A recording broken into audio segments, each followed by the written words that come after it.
One Vision Gospel TV saitu bazi dua imbe paji su Christ tamata echanu atanak cha ema nya pana la thole ta amapa opa dopa le cha pola cha phopa to to jeta ema chuo le cha pola tam atanak cha nya pani le ta amapa opa dopa le cha pola ta koroni ma zen te philipi ma zen hota atanak cha nya pani le ta amapa opa dopa en hepeje imachu opa sasala Hrona Viachhâh program saitu paji dua imbe paji su Christ tamata echanu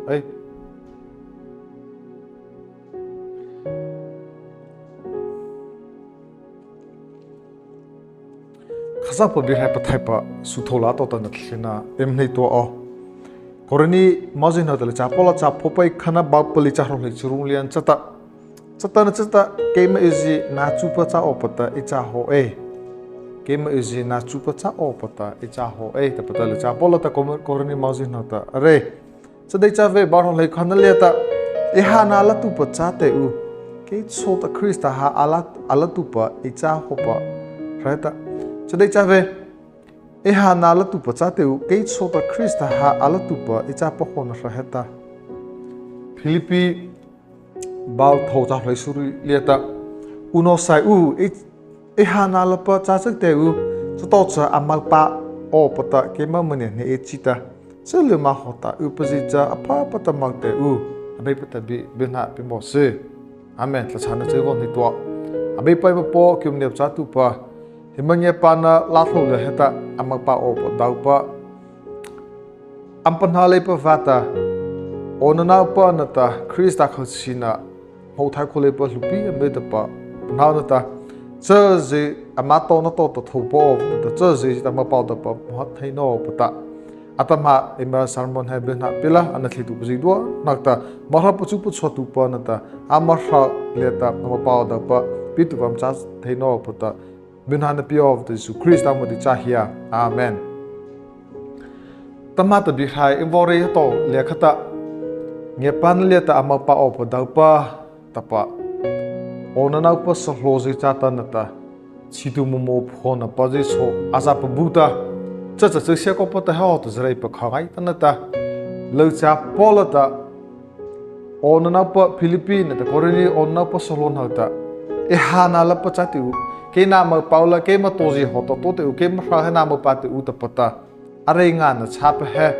arona tan are thei pe arona tanata he atanakta onana puleta chakotu paje onana puleta ta nei paje mia pat pa pi pathi at paje pita hel cha pol sa he eme pakato ta ke mato ta ponga roma ta he emama pasiano pat azpi bongai ta le cha pol sa Christa sei phanai le pa atanakta hela le ta ona pa solojin hota cha Christa sei phanai le pa ta tu khata ke ma he nama patiu ke ma toji ho he ta ke ma sa he nama patiu at thei chmo atana nge pa tu pa chaku tu pa lupi ta cha ke ma nama patiu ke ma sa ho he ta ke ma toji ho ta tu te u ta thei khoma pi he ta eba chou le ta Christa khachina ho thei khole pi ta ema ona pule ta ema chaku na su le ta ema chana ta ejine khole pa ta ema chana ho ta Christa sem chana ho ta Christa khachina mo thei khoma pi ema pupa ema master Christa cha asai si ple heta khachina ala the khove sa khamo le cha pola hota Christa halatu pa im chale vata Christa halatu im chale vata chakona va Christa toji hota toleva Christa ma pale pa ta Christa khaji hota chakole pa ona na pule ta ta ne bje khitla na ta ra le ta chakona ra hre pa im hu tu va heta atana ha khachina Christa khachina va ha mo the khole pi ta em khai ne ha ema chole khai the khole va ta khizo le so khai the khole va ta ema polo hli so khai the khove pe ngai ta chawas te ha chakotu lu pi te mama pu se no te kha pa cha atana kema va heta onana va leta va pha khole va ke te pi le te va pha khole pa tha cha po khole va pa kha khole pa jan school ke ha khole pa ema Christa ona na voleta ema mo phona va heta ema chana va heta chisa pa pai ma he chi tu vis ko tu vis te ema ma pa no pa zasala he ko tu vis te ema ma pa sha no pa zasala so lova ona le te chana ne le vis Chris that a wrong have this at the hair rekha le cha pola ta cha ke ma na ma pa te hana la tu pa te u ta fa ta pa cha sal ha le bata e hana la tu pa te u ta pa sal la ke solu cha pola ma pa be ro na e hana la tu pa te u ta pa khole ta bi re ve het in pa ni tu ha khamo e hana la tu pa te u ke ta so Chris ta hal tu pa ni cha ta Chris ta ala tu pa Chris ta tozi tu pa Chris ta to hot tu pa Chris ta khaji ta ha tu pa le cha pola ta e hana la tu u ta pa va ta he bi pitla acha atana chakone le hata nam thukya lupi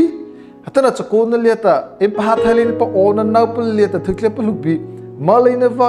he pripanga va sile ta ta le to le va sa fa cha se ko va thaisa ko lo ta he va chi su thukya lupi ta ona na va le te pa le char va sanes ku jem ke halen chava chakone le te ma bu ha na cha le va su krista le ta ma bu ha le ne thele ne chava je he atana he mali over amopâ over ma da vai mali vata mali over ma vata chate hele ta pastor le ma ona mu chatle ma keti pichu tu ken pi ke pichu tu hezit le ma ona le ta chana va kha panatla pita hela le ta tla le ne va atopa da le ne va mali ne va asep kile ne va in va panavata Chris stand ona na va na ta ke ma short lai chota nge pan le ta nge thili o vata hali ne va kha Malina satara hin a chata va meto to vore khanata so dei chave amopâ le of na amopâ bi khaita namo nam cha namo no chitu vze nam pastor ze kha vo paula mania ta levata bi khaita amopâ of ta mania pi ta cha le cha polo ta ha na la tu pa cha tu game so Christa hala tu pune cha ta hota nge pan le te amopâ of che sa ona ma cha tle ma chitu tle ma pastor tle ma ke te pi chitu rai cha sala Nani le ko poko ana vat ona khalchina namo thale na ko tamma ko x-ray la Christa halatu pachama Christa halatu pachale na ma pakha malaina leta